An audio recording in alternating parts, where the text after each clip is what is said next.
Garcia made his debut for Long Beach State Soccer in 2004, earning his first win after defeating San Francisco State 2-1.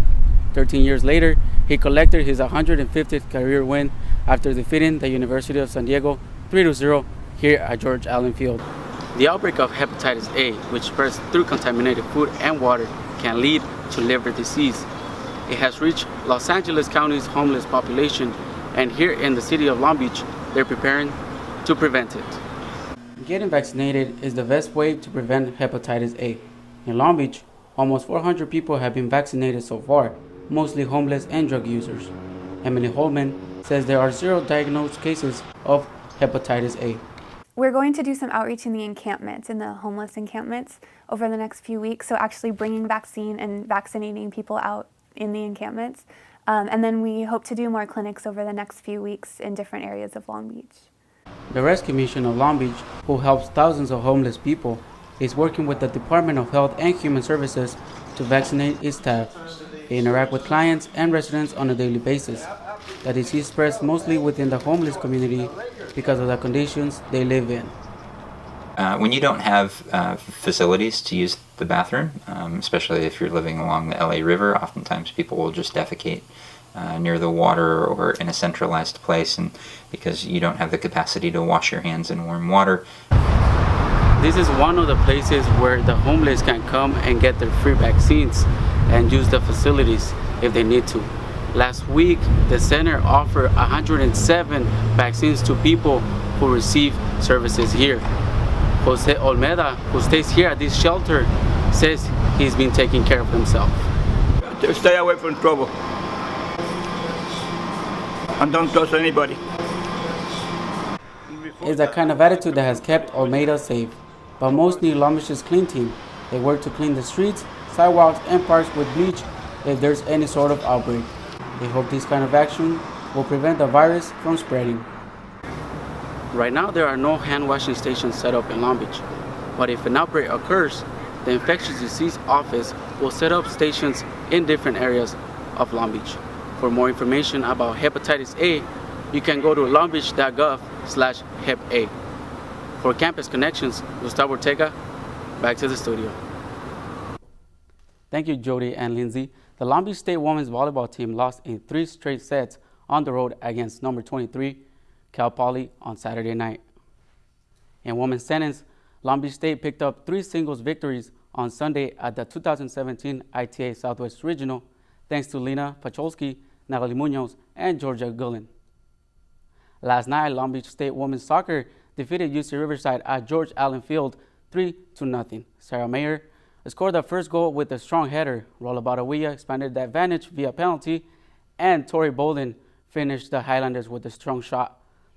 The Beach will close conference play at home versus UC Davis on Sunday, October 29th at 2 p.m. Long Beach State men's water polo lost against number 3, California, 14-8 at home on Sunday afternoon. Austin Stewart, Duncan Lynn, and Lee Griffin scored 2 goals each, but it wasn't enough to help the Beach overcome the deficit. The next home game for the men's water polo will be against Stanford on Saturday, October 28th at noon. That's it for sports. Back to you, Jody and Lindsay. I am here with Keith Kyrus, Crime Prevention Sergeant from the Long Beach State University Police Department. He's here to talk about campus safety in cases of active shootings and the necessary steps to take in this type of situations. Sergeant Keith, thank you for being here with us. Thank you for having me this morning, Gustavo. So in recent years, we had many active shooter situations in school. And since 2014, there's been a decline in school shootings. What is Long Beach and the University Police Department doing to keep the safety procedures from preventing the school shootings? Essentially, we have the Run, Hide, Fight video hosted on our website, along with a lot of other training materials like booklets and fact sheets and small cards that you can print as like a quick response guide. Additionally, we have a web fillable form where you can request training. So I can come out to your student group or your department, your faculty division, and train your folks on the best response and best practices for active shooter in the unlikely event that this high impact yet low frequency incident may occur here. And you talk about the Run, Hide, and Fact procedure. In case of an active shooter, what should people do in these type of situations?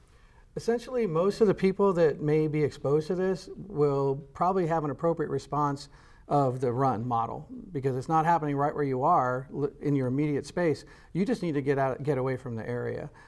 Do understand that these are random acts. They're not actually targeting an individual person. So by scattering and leaving the area, you increase the odds of your survival. And we talked before the interview that you do presentations. How often do you do them, and when will you have the next one? Yeah, we do them as we're requested by the different groups, and the next one is coming up for ASI, Associated Students Incorporated, this Friday at 11 a.m. And where can people reach out to you in case they want to talk to you or they want to get more information about this type of situations? I have a substation. We're located in the University Student Union next to the Wells Fargo Bank right there, and we're staffed there during the week and in the evenings, and they can come by and leave their information. I can get back with them, and we can arrange an in-person training for their group if they're interested in having one. And where are you located again, just in case they want to? In the Student Union, room 239, right next to the Wells Fargo Bank. All right. Well, thank you, Sergeant, for being here with us today in this and sharing important information. That's it for us today. Back to you guys, John and Jackie. Hope everyone had a happy Thanksgiving with friends and family. Thank you for tuning in to Campus Connection. I'm Gustavo Ortega. West Campus Road has been open to all through traffic. Construction halted through traffic since the beginning of this semester. Police were giving tickets to those who trespass construction. Will be continue in this area, and drivers are expected to obey all signs and to slow down for construction workers.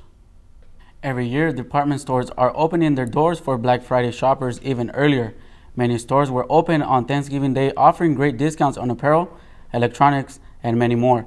This year's shoppers spent a record of $5 billion in just 24 hours. According to Adobe Digital Insights, the Nintendo Switch was the #1 selling product on Black Friday.